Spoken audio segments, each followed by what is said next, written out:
जय श्री कृष्णा, जय श्री राधे। आपके घर भगवान की मूर्तियां हैं, प्रतिमाएं हैं। प्रत्येक गृहस्थ के घर में मूर्तियां होती हैं भगवान की। आइए इस पर आज थोड़ा हम लोग चर्चा करें। आपके घर जो देवताओं की प्रतिमाएं हैं, मूर्तियां हैं, किस देवता की घर में मूर्ति रखना चाहिए, किसकी नहीं रखना चाहिए। एक, मूर्ति घर में कितनी बड़ी रखना चाहिए।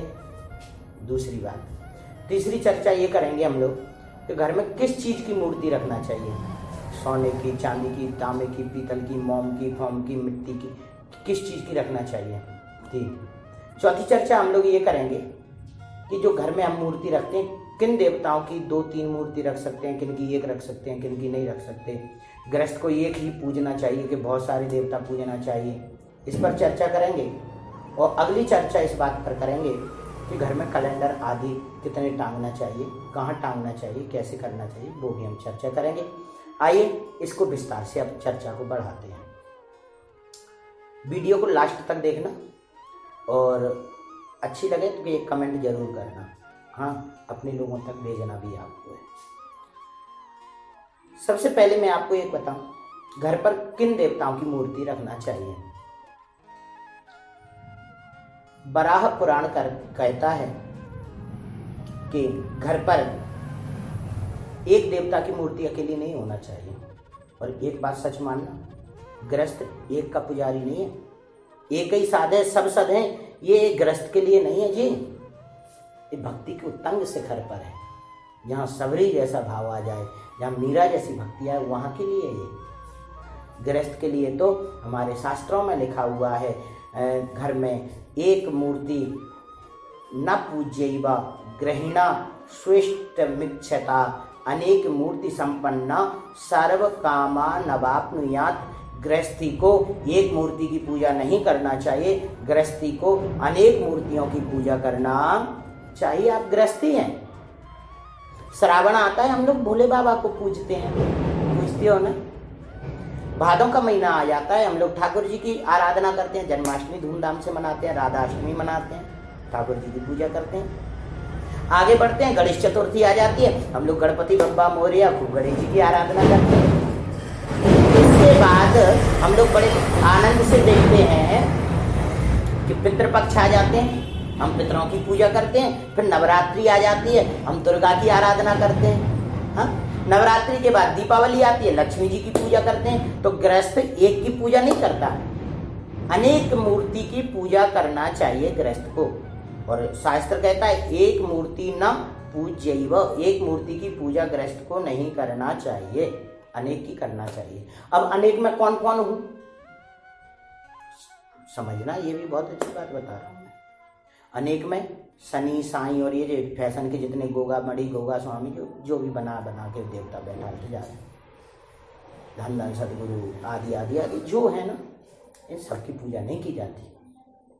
हमारा शास्त्र कहता है कि गृहस्थ पंचदेव उपासक है, 5 देवताओं की गृहस्थ को पूजा करना चाहिए, 5 देवताओं की मूर्ति होना चाहिए, 5 देवताओं को रोज गृहस्थ को आराधन करना चाहिए। कौन 5 देवता समझना, 5 देवताओं में गणपति जी, हमारे यहाँ गणेश जी की पूजा होती है। दुर्गा, घर में गणपति रखना, दुर्गा जी की पूजा होती है। तीसरा, हमारे यहाँ विष्णु की पूजा होती है, चाहे राम के रूप में, चाहे कृष्ण के रूप में, चाहे विठलनाथ के रूप में, रंगनाथ के रूप में, तिरुपति के रूप में, श्रीनाथ के रूप में, बांके बिहारी के रूप में, लड्डू गोपाल के रूप में, शालिग्राम जी के रूप में। अरे भैया, रूप अनेक हैं तो ये सब विष्णु के ही स्वरूप। अगला, हमारे यहाँ शिव जी का पूजन होना चाहिए। ये लोगों का बड़ा कंफ्यूजन है, घर में शिवलिंग नहीं रखी जाती। बिल्कुल घर में जरूर शिवलिंग होना चाहिए आपकी। और 5वें है सूर्य भगवान। प्रत्येक गृहस्थ को सूर्य भगवान को जल चढ़ाना चाहिए।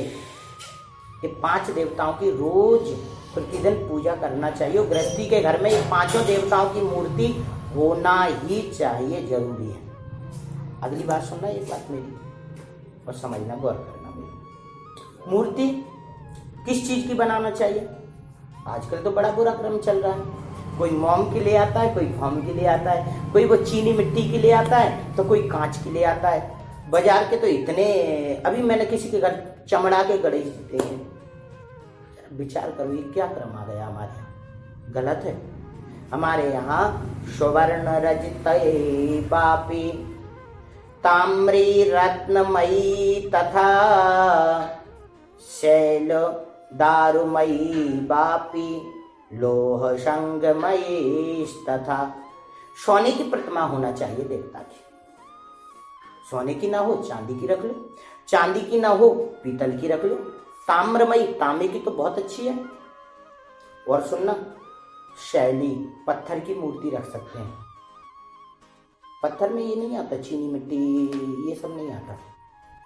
और लकड़ी की मूर्ति, जगन्नाथ आते भगवान की, बांके बिहारी जी लकड़ी के ही तो हैं, लकड़ी की मूर्ति रख लीजिए घर पर, मिट्टी की मूर्ति रख लीजिए घर पे। पर मिट्टी में ये पीओपी नहीं आती, सावधान हो जाना, पीओपी की जो मूर्ति खरीद के लाते हैं गणेश लक्ष्मी की, हाँ उससे अच्छी चांदी के गणेश लक्ष्मी रखो, हर साल उन्हीं की पूजा करो। गणेश जी का विसर्जन, लक्ष्मी जी का विसर्जन नहीं होता कभी। तो ये चीजों की आप मूर्ति रख सकते हो। अब मूर्ति कितनी बड़ी घर में रखना चाहिए, ये भी आएगा ना विचार आपके मन में, कितनी बड़ी हो घर में मूर्ति। देखो मंदिर में मूर्ति कितनी भी बड़ी रख सकते हो, पर घर में मूर्ति अंगूठा के बराबर से, अंगुष्ठ पर्वदाख्यम च विततस्ति भवेत ग्रही, अंगूठा से लेकर बड़ी मूर्ति हो तो वो केवल और केवल 10 अंगुल तक हो सकती है, इससे ज़्यादा नहीं होना चाहिए घर में। घर में ज़्यादा बड़ी मूर्ति रखना कलह, परेशानी, दुख का कारण होता है, ऐसा शास्त्र कहते हैं हमारे।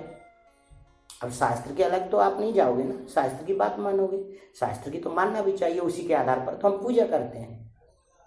एक बात आती है, पहले पूजा किसकी करें फिर? देखो ये भी हमारे यहाँ बहुत अच्छा